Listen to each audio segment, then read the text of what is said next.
Hello and welcome to the Center for LGBTQ and Gender Studies in Religion here at Pacific School of Religion. And today we welcome you to Queering Advent, a CLGS sacred text workshop with the Reverends Lauren Bennett and Jakob Shaw. As we know, a new liturgical year starts with Advent, a time of watching, waiting, and preparing our hearts for justice and love. As we enter year C of the lectionary cycle, today's workshop will prepare us for Queering Advent and set the foundation for the coming liturgical year. Let me introduce our presenters a little more fully, but before I do that, just some housekeeping. This event will be recorded. We will not record the chat feature, but we will record it for future posting on our socials. And we often have a request for people not to blur their background. So if you would not do that, that gets in the way of some people's enjoyment and even can cause vision problems. So please do not fuzz yourself on the video. So let me introduce Jakob and Lauren. Reverend Lauren Bennett is pastor at MCC Greater St. Louis. In addition, Lauren coordinates conferences and events for the MCC denomination. As a graduate of Wesley Theological Seminary, she lived in Washington, D.C. for 4 years before moving to the Midwest.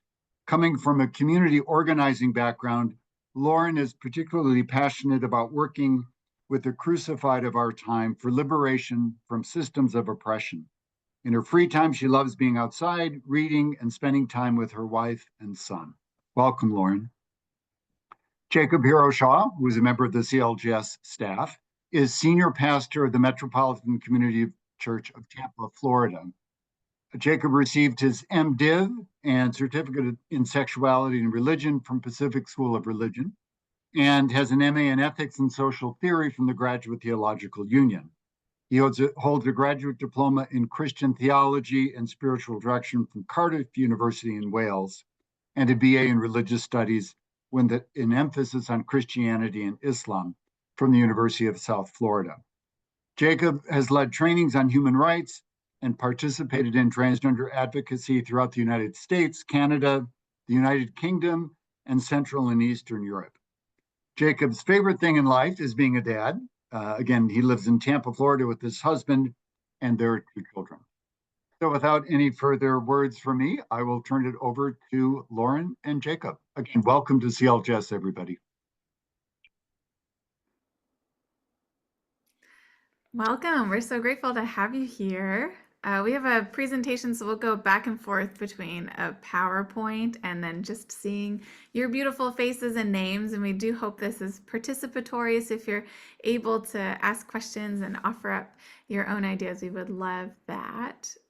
So welcome to Queering Advent, maybe. There we go. Ta-da! Isn't this a beautiful? I just want to say, Jakob made this. Isn't it beautiful? We'll just be here in a moment. There's a pregnant person holding belly and swelling breasts and some candles because Advent, some angel wings, a star, and of course it's all shroud and beautiful rainbow. So we hope that we can think a little bit about the traditions of Advent that we love the most and how to queer them a bit in our time. And first, we would love to know who's in the room. So we're going to invite you to type your name and your pronouns and your location in the chat. And then we also wonder what you're bringing into Advent. And so in your chat, you'll find a link in just a second where we are inviting you to fill out this poll with a word. Each word will make it's a word cloud. Maybe you're familiar with those.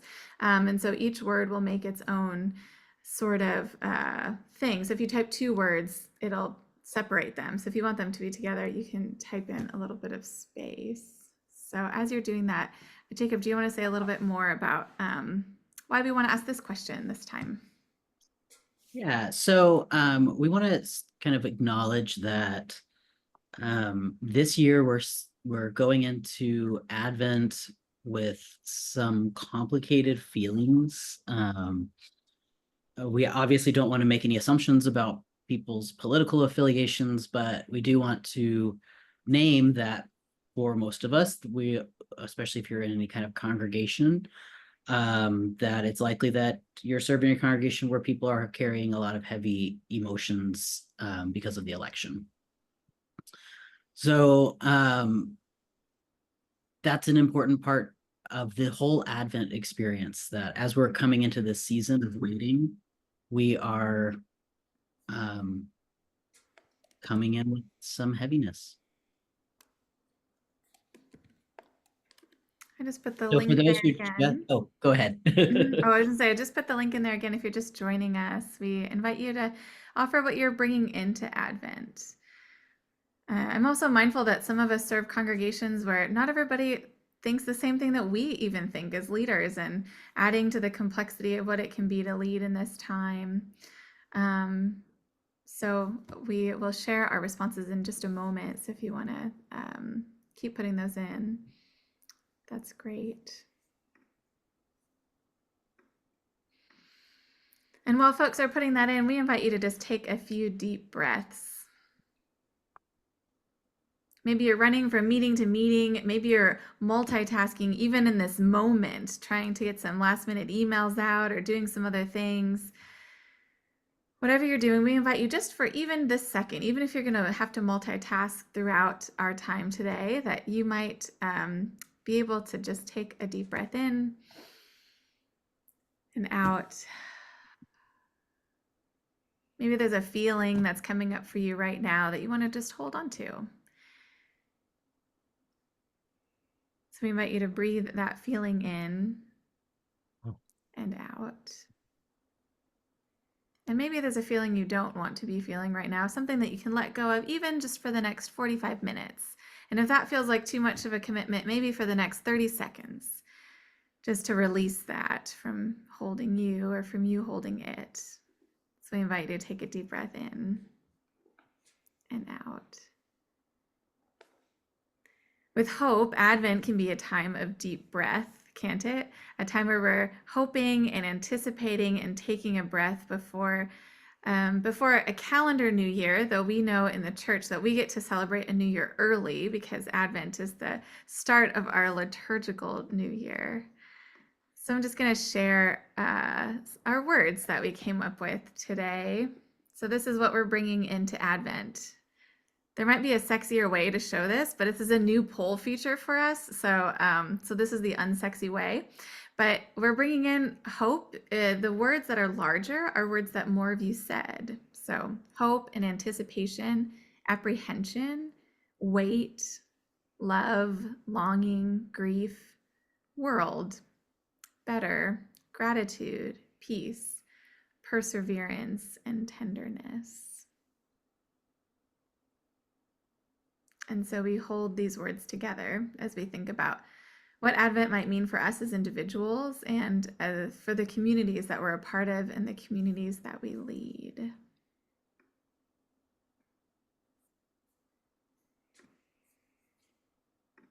I was struck by how the biggest word was hope.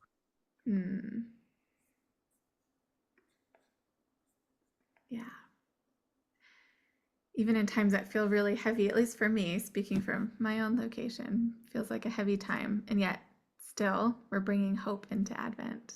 It's quite extraordinary, isn't it?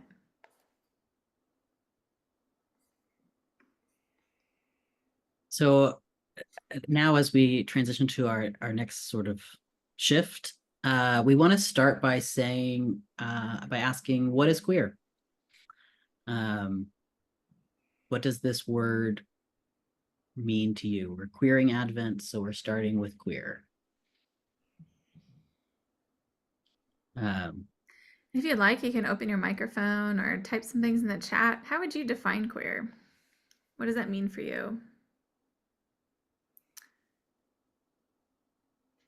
Bernie, someone's asking for the passcode to the meeting.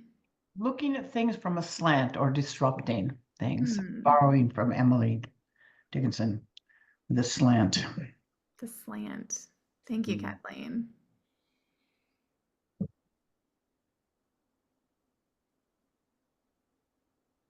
This is not exactly on point, but the Apple series Dickinson is quite fun, actually, and like a queer kind of telling of Emily Dickinson's story too, and taking like playing with some timeline. It could be a fun sort of interpretive thing, I think, for thinking about how to tell stories if you're looking for a fun show to watch. That's a great idea. It's on Apple TV? It is, yeah. Okay, I'll look for it. I like, well, yeah, I like to tell stories and I like very much Emily Dickinson.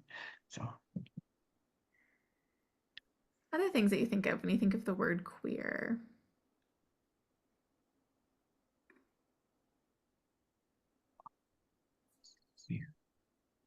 weird. Like, oh, I'll say the word, the conventional words associated with it, gay or LGBT. Gay is an older word that probably reflects my generation. But it refers to the social location of being like me. Yeah. And it seems salient. I wouldn't say this in church, but I work in a largely, almost exclusively straight congregation, and I'm gay, which is okay. It's great. But I always am aware of the pronounced pregnancy, procreation, birth, which is cool and flesh affirming and all that. But as an older single person without children and never having had children, I just note it. So when I think about queering Advent, I think, is there another way to approach it besides simply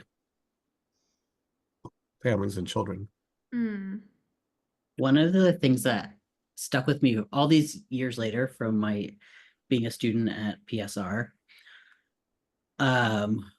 was from one of Jay Johnson's classes where we talked about queer fecundity.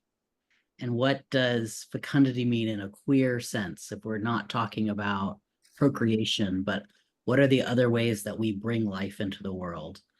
It was it resonated with me, still resonates with me now, because there's ways to be life-giving without being life-producing. And as an adoptive parent, that resonates with me as well. I love that question too, and that invitation, Jim. And I'm a parent too through alternative means and in a blended family. And I think so often of, especially in our church, our queer elders who don't have children by birth, but are parenting in so many different ways, parenting a movement, parenting each other, parenting those of us who might be younger. And we have a family that we're close with that's really our chosen family, and that's become so sacred to us and sacred to our understanding of what it means to pass on tradition and create new traditions, and what it means to be together. And it's really life-giving, I have to say, in a way that I imagine traditional parenting to be too, but this sort of like choice is extraordinary. And this might be an invitation of this season to invite some of that into our lives too. It also could be queering. It could be a time. It's about looking forward or waiting. So it could be a time of looking backwards and reflecting on things that we might want to intentionally change in the future. And I'm not thinking about politics necessarily because I'm not there yet, but intentionally change in terms of our lives or things, mistakes we made, just reflecting on the passage of time. So it's kind of a querying it in a sense. Do you go forward and backwards at the same time? Maybe. Actually, I was doing that this morning. I don't know, I woke up and I just didn't feel like popping up. I had a paper to write and I said, I've just got to relax, I said. So I sort of lay in bed and thought about my past life, and it kind of brought this amazing peace, even though I was reflecting on periods of trauma. Like I was thinking about love and then hurt, love and then hurt again, love and then hurt. And so, but even so, it all kind of smoothly, I was thinking about the Buddha's body too. And how the Buddha is big and it can hold a lot of things. And I was just feeling peaceful. So that was it's a good way to start the day. Actually, it turned out that way. And I wrote my paper too. I finished it. I just have to read it over. So that's cool. But anyway, it's just that sense of, it's sort of the pregnancy of life, you know, the hugeness that our lives have for us and for others. Mm. Thank you, Kathleen. Oops, wrong way. Can I say one more thing before we Yeah, move through? please, I Ellen. think for me, when I think about queering Advent, I think sometimes these can be really familiar stories for a lot of folks. And so I think I always feel excited to see like what assumptions am I bringing to the text and what might others be doing, and thinking if there's ways to even just like rhetorically play around with like, what if we interpreted one word differently, whether or not it's exegetically appropriate is another question, but just thinking about how to trouble some of those assumptions and see if there's new ways to connect with the divine through the stories that might be familiar for folks. Thank you. And in the chat, you've written subversive and creative. Step-parent, godparents, giving birth to possibilities. Generativity. That's a fun word. Thanks, Jim.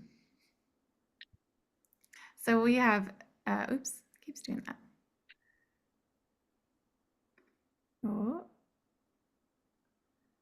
I thought we had our definition here, but we, we've done this a couple of times, and how we are choosing to define queer is to differ from the norm, not exclusively to sexuality or gender expression, but in looking at every active force in our lives and the world around us from an open, spacious, non-binary perspective.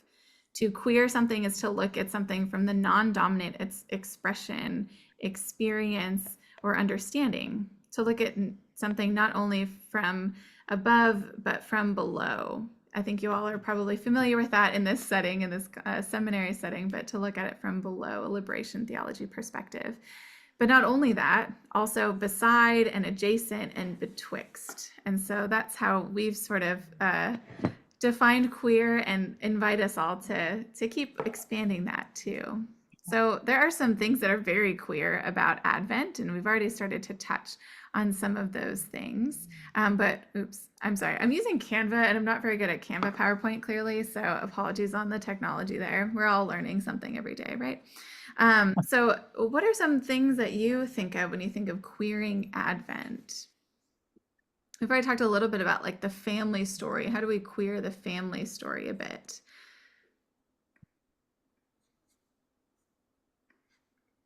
I'm mindful. Oh, go ahead, Jacob. I was just going to say that one of the things, and we've shared this in other workshops as well, but that the Holy Family is so queer. The concept of just Jesus and how Jesus got here, and whatever your theology is on that, it's a queer thing. It's challenging and different and controversial and queer.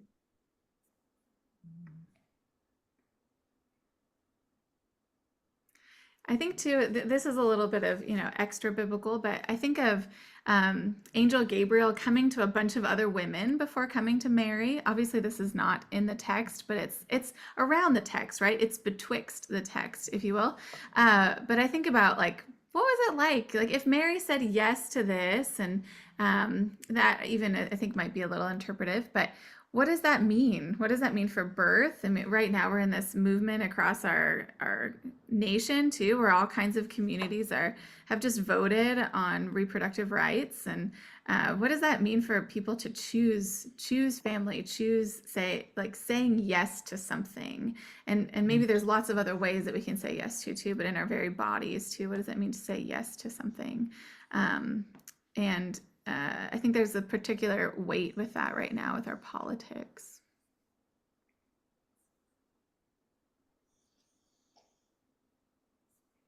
And Jacob, I'm taking off on the Holy Family thing. I like to think about, so there's God, right, who is of all genders. Joseph, Mary's spouse, maybe, I'm presuming identified as male. Holy Spirit, not really having a gender.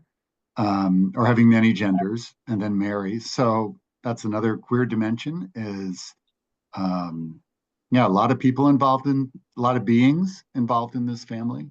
and all having their own queer identities in one way or another. Hmm.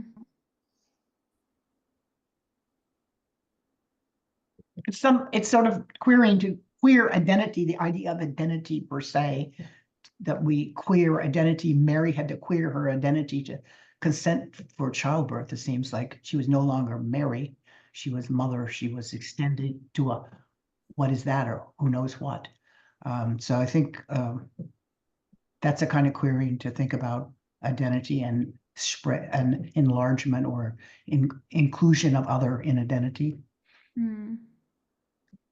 We certainly hear that echo in Mary's song in the Magnificat too, that hope for inclusion of all sorts.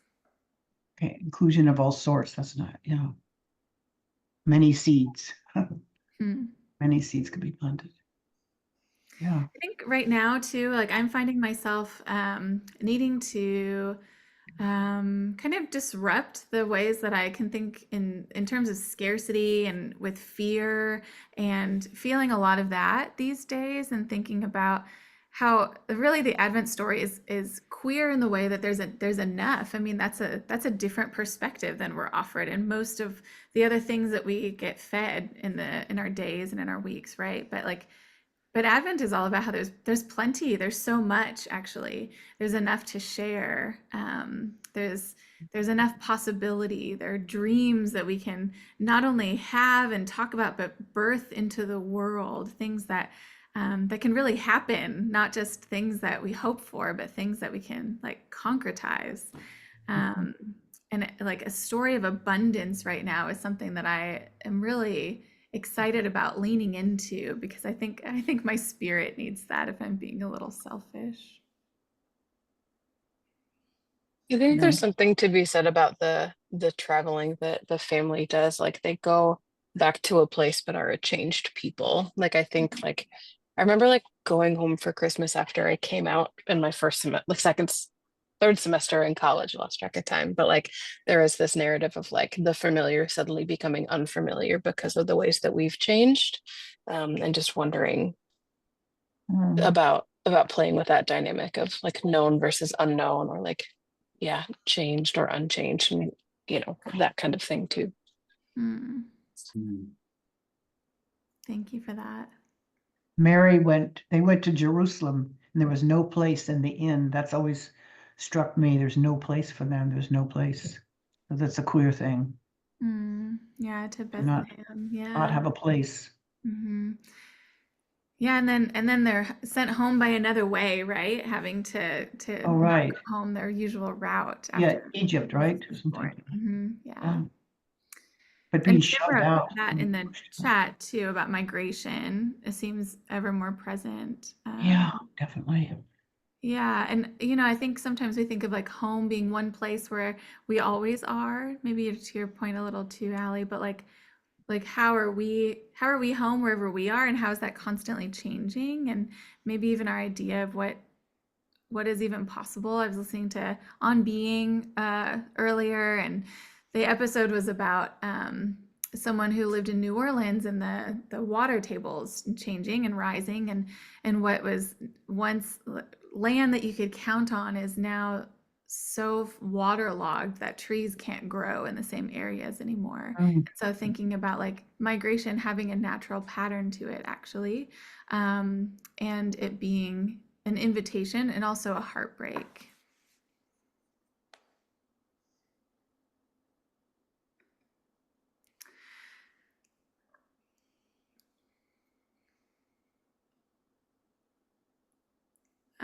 So you want to take this one, Jacob?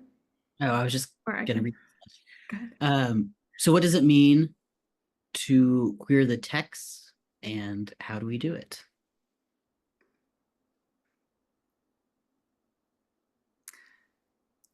Go ahead. Oh, so we've throughout thinking about this, and we've done a few webinars similar to this, and so these are some questions that we've co-created with other people who have been involved in this workshop with us, like yourselves. So if there are other questions, we'd love to hear them. But it's about looking at it from a different way. So maybe we can go back and forth and ask some of these questions. But who is represented? Who's left out? Whose voice is excluded? What binary assumptions are presented? What's another way? How is this text traditionally understood? Who does that interpretation satisfy? Who does it comfort?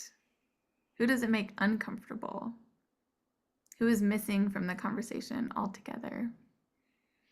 So when you're looking at the text, these might be some questions that you can have to accompany you.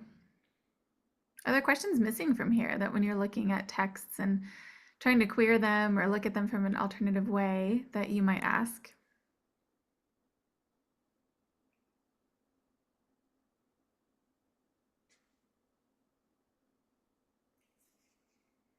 We can come back to this too. I see you writing it down. You can also take a screenshot if any of you want to take a screenshot.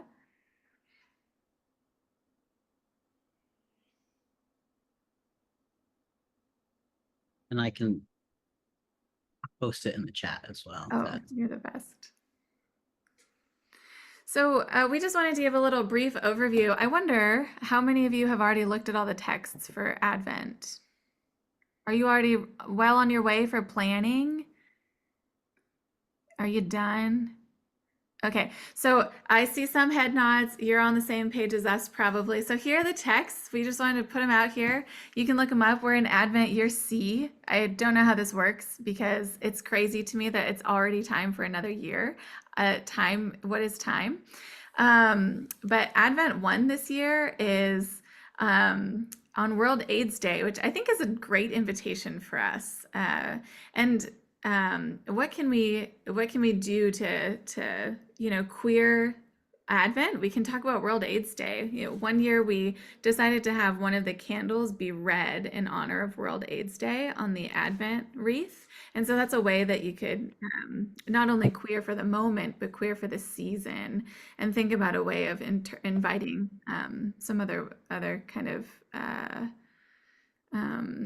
important queer moments and important queer memories into the time. Maybe a little bit to Kathleen, your point of like looking forward also invites us to look back. Right? There's like this mirror kind of invitation there. So we're not going to talk about all of these all together, but we will talk a little bit about some of the ways that we're looking at what to do this Advent and offer some ideas, and then we can talk a little bit more about any of these if you want to, or some ideas that you're doing. So we're just going to run through a couple of these a little bit. Colleen asked in the chat, how many are doing non-lectionary series? So if you want to put that in the chat, you can. We also wanted to, so some of the things that we were thinking about when looking at this year is there's a lot of Luke. If you noticed, I can go back, but even some of the Psalms have been replaced with Luke. Like Luke is everywhere, which is interesting. I feel like that's a little queer. Like people were like, oh, we have too much to say from this Lucan narrative. Let's add some more Luke and take away some Psalms, which is kind of fun. So there's a lot of Luke here. And so one thing that we thought about is you could tell the story through Luke. We actually, at our church this year, that's what we're doing. So we're going to tell the story in a chronological way instead of starting. Luke 21 is like this very apocalyptic story and very apocalyptic kind of moment. And so you could start there too. It's an interesting time to think about apocalyptic narratives, and you could do all apocalyptic narratives too throughout the season of Advent. There's some other ones in here too, and that could be an interesting way of holding these stories, or telling them chronologically. And so doing a little bit of a, lectionary sort of, just in a slightly different order. And so those are two sort of ideas that we saw just from looking at the scriptures that are offered. We also wanted to invite you to look ahead a little bit. Many churches do a longest night service, also called a Blue Christmas service. And that is to really honor the depths of this season, that this can be a time of grief for folks too, and a time where we're holding a lot of other emotions. This might be a time when we have, often at our church we do stations around the room, and it's a much more reflective sort of service. There's not a message usually. There might be a short invitation or meditation, but something that's a little bit more interactive. And you might have a lamentation station for our country or for the ills around the world, and make it kind of global and also personal. Many people, when they come to this service, might be grieving that this is their first Christmas without their beloved or without other beloved people in their lives. And so it can be, you can hold all of that in a service like this and lean into the many faceted emotions of the season. We also just put the rest of the scripture in here for the Luke, just to show again that it's like very Luke heavy. Like this would be a great time for a Luke Bible study.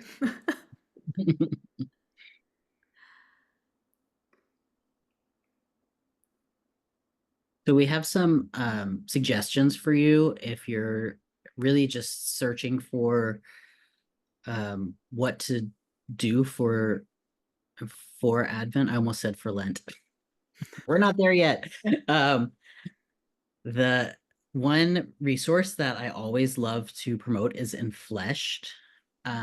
If you are not currently subscribed to Infleshed, I strongly recommend it, especially if you use Lectionary, not just for Advent, but for other seasons. They also have a fantastic resources.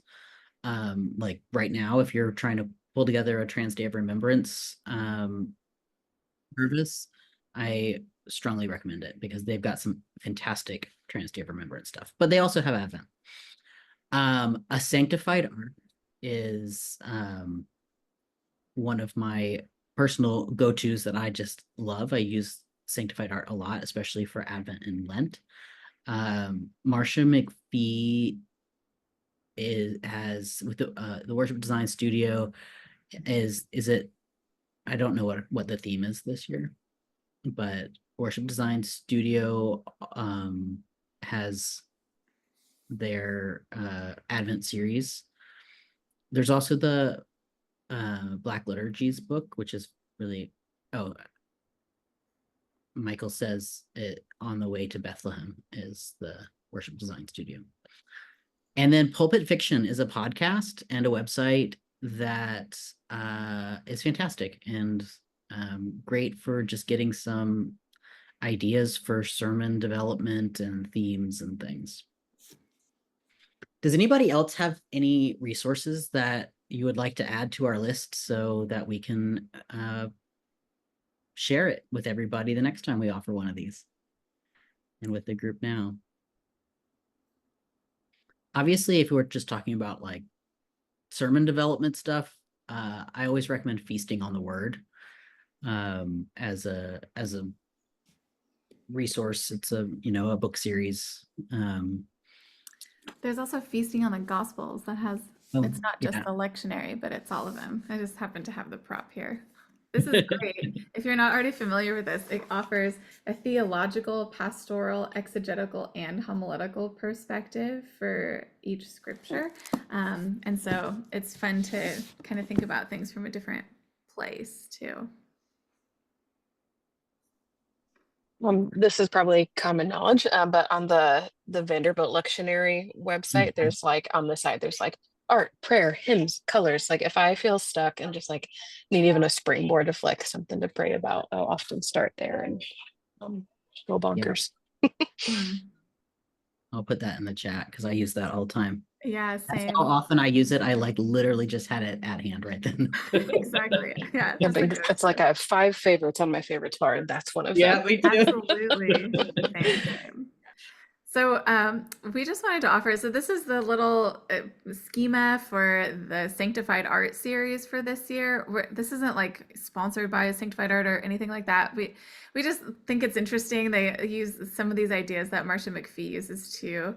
If you're not familiar, if Marcia McPhee is someone you don't know, we highly, highly encourage you to get to know her and get to know the way that she thinks about worship and worship design and thinking about how to invite people into a season. And I really feel like Sanctified Art uses a lot of similar ideas, but we kind of Marcia McPhee a lot of Sanctified Arts things. And so like this year, for example, these are the themes that Sanctified Art is using. You are a blessing, we can't go alone, do the good that is yours to do, all that kind of stuff. And this is like just their infographic, so you can purchase their materials and get the rest of it. But Something that we did for our church and our worship planning team is we looked at these and we reordered everything because we wanted to tell the story in chronological order. And then we asked a question that we felt like was pressing for right now. And so that's the way we sort of queered it for our own culture and context, to go a little bit in a different direction. We also thought about this anchor image. That's Marcia McPhee language about anchor image, like what's an image that you're really offering for this season. So Sanctified Art is offering this idea of a quilt. And so we thought about, well, what are some ways that our communities have used quilts? Like, so the first Sunday of Advent, we're using the idea of the AIDS quilt and having some pictures of the AIDS quilt. And the second Sunday of Advent, we're actually talking about when Mary goes to meet Elizabeth, and we're using like the theme of ballroom culture as like a way that we quilt our communities, the way that we invite chosen family, the way that we kind of dance our way into healing or find our way to people who are important to us. For the third Sunday of Advent, we're looking at freedom quilts and what it means to quilt a story, quilt a map even, how quilts can be used for liberation in lots of different ways. So those are just some examples of ways that, you know, you can take an idea from one of these resources too and kind of make it your own that fits your own culture and context, for things that might be more relevant to what you're experiencing and what you're seeing. I'm going to stop sharing my screen just as a warning. Sometimes going back and forth can be kind of jarring. So we just wanted to offer some of those ideas and see where you're leaning, what would be helpful to you to talk about. What are ideas that you have? What are questions that you have? What are things that you're thinking about when it comes to Advent for this year, going into a new year, a new season?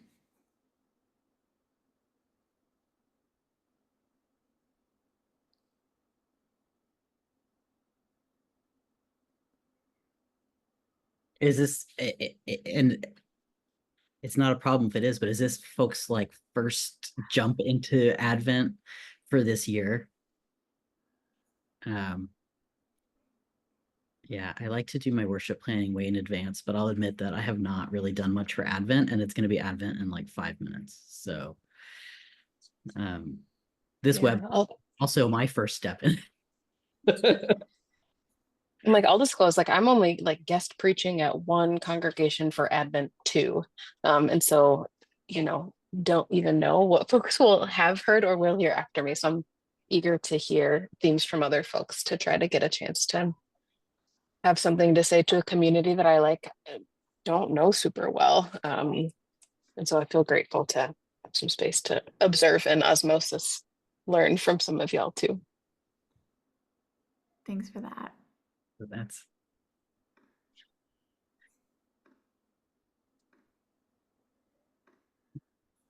so Allie, do you know if they're following the lectionary or have they given you the readings? They will be that day. I'm not sure. I guess I think they often follow the lectionary, but it's worth sort of checking in to see if they know what their other guests are doing. Mm-hmm.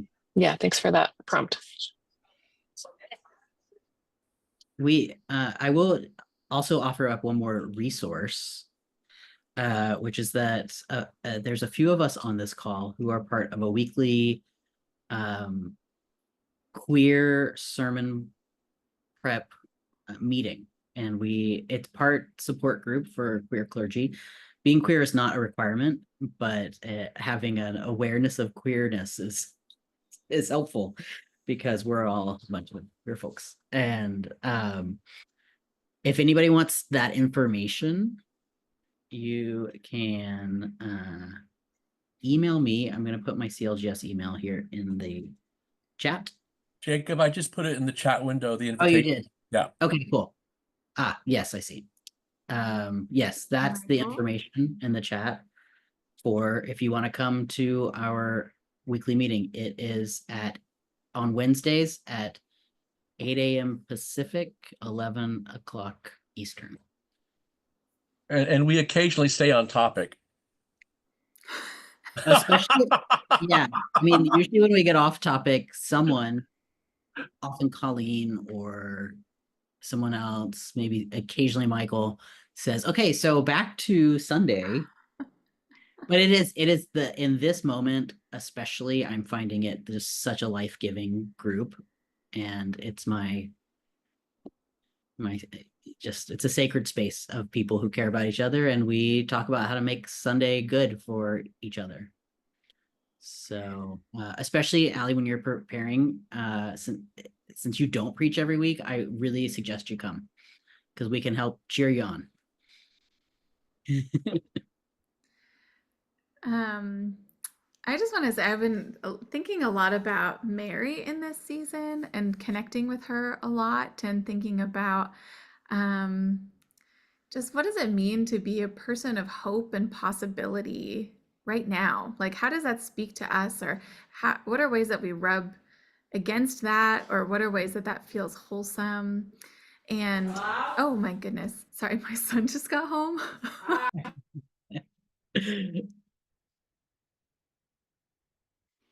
He says, hi, webinar people. He forgot I was running a webinar today.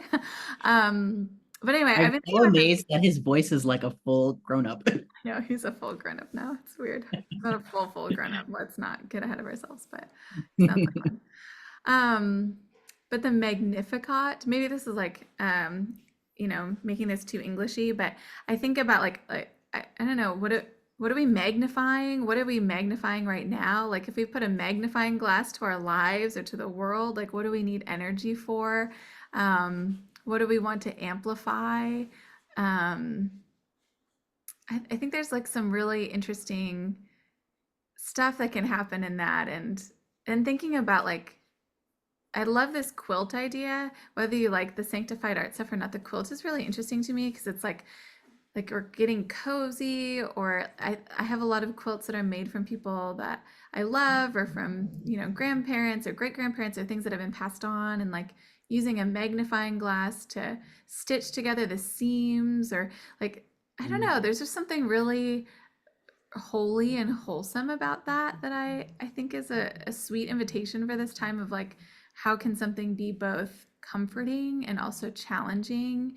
And yeah, finished or not finished quilt tops. Oh my goodness, my aunt has like a whole storage place full of partially finished quilts and things like that. One nice thing about the quilt is that it's like different pieces that all come together to one thing while continuing to be their own separate things. So as opposed to like the idea of, the like outdated image of the like the melting pot where everything just becomes one mush. Instead, it's like distinct, unique pieces that are still unique in their own way. And this beautiful pattern. And I think it's interesting to think about like these stories too, right? Like, these are stories that we talk about all the time. Like, they can feel sort of old, right? I mean, like, these are the stories that have been told for 2,000 years, right? But how can we actually like create a more varied pattern because of that? What are we bringing that's new to the text? What are the questions that are new to us that haven't been asked before, haven't been asked in the same way? Or maybe they have been, and maybe we can look back on other people who have answered these questions before too, and look to them for guidance. Because right now I could use some guidance. Like, I don't really understand why God can't just, give us a 10-point plan of how to conquer the world for love. I wish that would be a thing. But while it's not, where do we look? Who are the people we look to? And right now, how do we bring hope? Yeah, I'm feeling a kind of mourning right now, because of the election, but it almost feels like, well, I went through mourning in 2018, so my partner died of 34 years. So, I'm familiar with mourning, and I'm not in mourning. I'm saying right now I feel I'm in mourning, and I'm then wondering, am I ready for the hope, or do I need someone to help me transition at this point to the Advent? I'm not a minister myself, but I'm a new student actually, but I'm interested in these stories and how we so this is kind of query. I mean, I feel like we need a transition to get into hope. Do I have permission just to be hopeful? I don't feel that in my body quite yet. So that's what I'm thinking about, you know, when you're talking about the stories, or maybe some of the stories need to be transitional stories, like giving permission to relook at a story that we were fond of before, you know, that's all. Yeah, absolutely. That was beautiful. I think those liminal spaces of like in between Yeah. hope and grief, that's liminal spaces are queer spaces, right? Thank Yeah. you for lifting up that grief and that not quite being ready for the hope. Yeah. I you know, that feeling when someone you love dies and you might go on with your day, or you might be able to like have glimpses of normal, but you still have that lingering sad feeling that's like part of you. That is, I hadn't realized it, Kathleen, until you said it, but that's how I've been feeling. Like that blanket of grief it feels very similar to a death. Yeah, I think there's a similarity between, now it's only been a week. I mean, you know, when I hear Trump making, excuse me for bringing up his name, but when I hear him making all these appointments, and some of them seem crazy, you know, it's like, my God, he just jumped out of the car and started making appointments as if he knew all along. I mean, it's like there's no respect. There's no respect. I wouldn't expect that from him, but for us, as you know, working with people that are of all walks of life and such, there's still a major change has happened. And I like what you're saying about, of course, the liminal quality, and even that's even problematic, or you could queer it, because it's, to be in liminal space is really difficult. You don't know where things are going to be pushing, you know. It's just, that in itself is a hard space. I find it very hard. It is. And how do we live in that space and still have the ability to thrive? Again, I find that to be a really queer place to be. And it's not I feel it's a place, I'm sorry, I'm interrupting. No, go ahead. I just want to say, since I sort of emphasize this thing, that it is a place where faith really works, because there's something in your unconscious, whatever it is, even if you're not so God-centered, I'm not quite there yet, that it just moves you in a good direction, but you have to believe in it. You have to, because you're just kind of suffering, you're smoldering, is what you're doing. You know, you're smoldering, and you just, it's hard to have faith or anything, but then but if you have it, if someone says, hey, this happened to me once. Somebody said, hey, you're in a liminal space, and all of a sudden, oh, I'm in a liminal space, I'm safe. In other words, there's that quality to it, because there's something in us that is moving us in a better place, to a better place. So it's, how do you give people the clue that things might be really good? I mean, even better, just ahead than they have. You know, it's interesting. Go ahead, Jacob. No, I was just gonna say my focus in these painful moments really is solidarity. And, you know, I truly believe that the only way through what so many of us are carrying is to realize that the issues that might seem like separate issues are everybody's issue. So that the different ways that each of us is unique and each of us is approaching what we're carrying, it matters to all of us.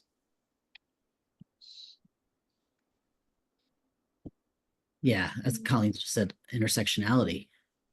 Well, can I say, this was true a year ago when we were still kind of stumbling into it, but this year feels absolutely vitally necessary to address Palestine, Israel, Gaza, because we're using all these readings that are set there.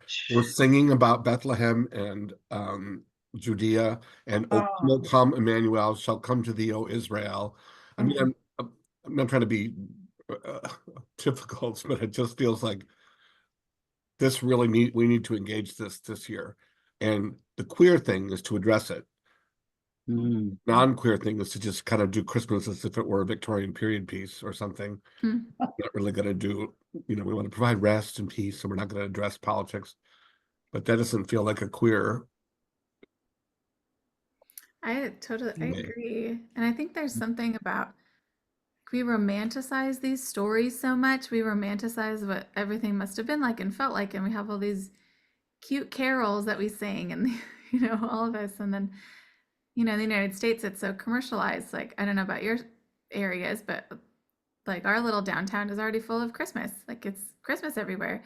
Jim, you're drinking from a Christmas Starbucks cup. Like, it's everywhere, right? It's done.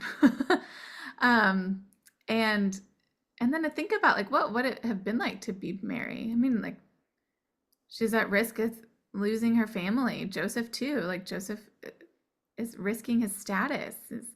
It's like I think sometimes I think of a new family is starting, and that how lovely is that, and all of the ways that you nest, right? You like pick out the color for the nursery and all of that. Well, like, they didn't have any of that. They were on the run, really, looking for a place to just be. There was no kind of sense of safety or security in any way, like not with family, not with the relationships, not with space. And so what could we do something to better service these stories by leaning into the parts that are not perfect, that are not romanticized, that are not sweet and gentle, but actually like I don't think it was a silent night. I think it was a very loud night. Like, have you ever been around a birth? Like, it's not easy. It's not quick. It's not painless. So how can we prepare ourselves for what might come? Maybe it doesn't feel like the kind of hope that is, like a soft pillow, but maybe it's the kind of hope with some teeth in it. Maybe it's a different kind of hope that is challenging. I just Yeah. copied what Colleen put in the chat and added it to our ongoing spreadsheet that we use for these.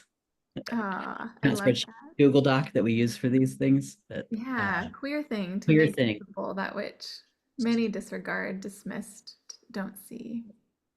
So we'll add that to our next PowerPoint the next time we come together to queer the lectionary. Well, it's interesting, Lauren, that you bring up the birth thing, because that's what I think about too. And then, of course, this week the lectionary is the crumbling of the buildings, right, or the empires and the fighting and gnashing of teeth, but depending on who you read. But it stands. This is the birth pang.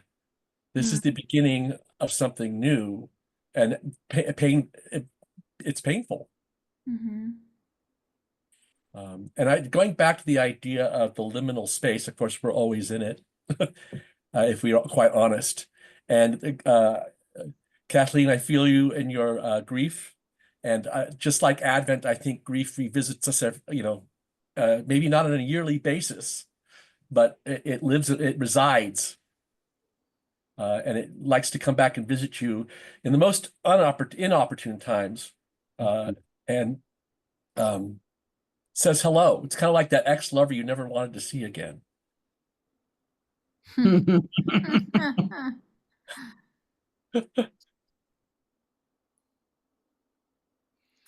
Oh, Kathleen, Kathleen, you're muted. Yeah, Off. there you go. My computer kicked me off. When I don't know, never mind. I don't need to make any generalizations, especially in this queer setting. I don't want. I'm just noting the time. We have about 5 minutes left, and we did want to just put your eye toward a few things in the future, even beyond Advent. I know it's not really fair since most of us are behind in our Advent planning to then put more on you, but we just wanted to highlight that this year the inauguration day is also Martin Luther King Day. So that might be something you want to hold in a particular way in your communities. Our church is talking about, well, first, if there's a protest, we would participate in that. But second,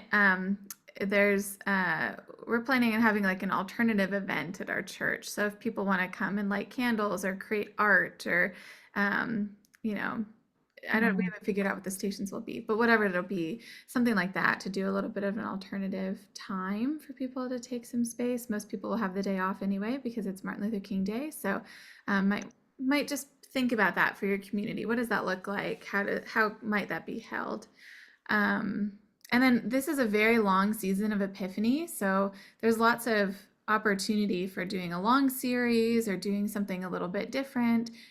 Lent doesn't start until Ash Wednesday on March 15th this year, so that's quite a long time. So could lean into Black History Month in a different way than sometimes it feels like you might be able to with Lent, and doing two things in one, or just throwing out some things. Maybe we'll do another one of these for Lent, but it's just something to think about is how you might hold some of those spaces. Yeah, doing a public reading of King's letter from Birmingham jail would be so powerful and prophetic. And I'm sure all of you have read it, and I encourage you to look at the original, because there's actually all these typos in it. And I learned, when reading that it's because King was writing on the margin of whatever he could access in jail. And so he was writing in this angry place too. And I actually think that adds a lot to the reading of the letter, for me at least, thinking about like, what are the most important things that would be written in the margin of something that I have access to? Like,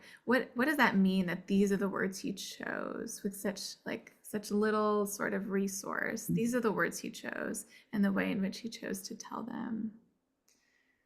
Those of us in the queer sermon planning group, we did a 7-week series on Martin Luther King called Share the Dream. And we're more than happy to share the resources from that with anybody who might want to do that over, perhaps that could be the season.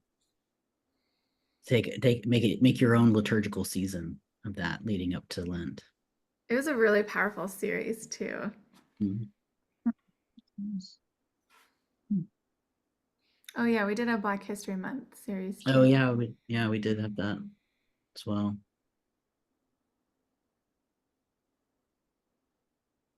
I think we're right under there. I think something that I like to do is like naming the dissonance between, like, we know it wasn't a silent night. We know that the holiday season is actually bonkers for a lot of folks. It's not this peaceful thing, and yet it's still the image we portray. So using helping people, inviting people to see, like, gosh, the dissonance you feel or the disconnect you feel, like how does that turn into like an opportunity for empathy? Like, in what contexts can you now see more clearly because you know what it's like to hope for a thing and not get it, or want a thing and have that longing be not realized? Like, I think, I don't know.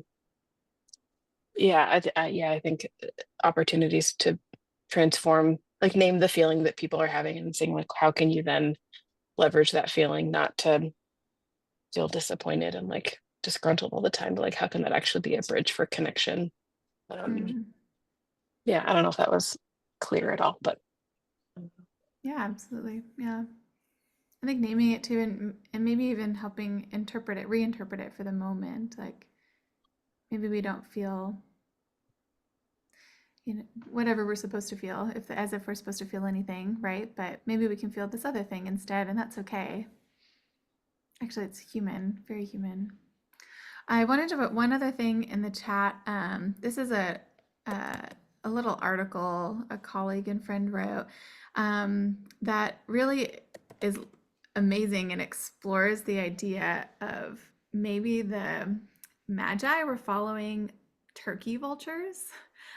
So if that's enough to interest you, click on the link and read the whole thing. But this like interesting idea of the Magi had these like spices and things that you would also use at a burial. And so like in a lot of places that I've been, I've probably even preached this sermon about how they're like gifts to like bless the Holy Family on their journey that was going to be like chaotic and have to basically like escape persecution. Not basically, but actually. But this is a different interpretation of like, what if those things were actually because they were expecting a burial, they're expecting death, they're expecting something else, and then to be met with this child who will die, and aren't we all? Aren't we all children who will die in some way? And like to like embrace some of the fragility of life and the fragility of the time. It's an interesting article, and might go into that liminality between birth and death, and life and death, and beginnings and endings, and all of that too. Yeah. And you have it in the chat? Yes. Pictures are in the chat.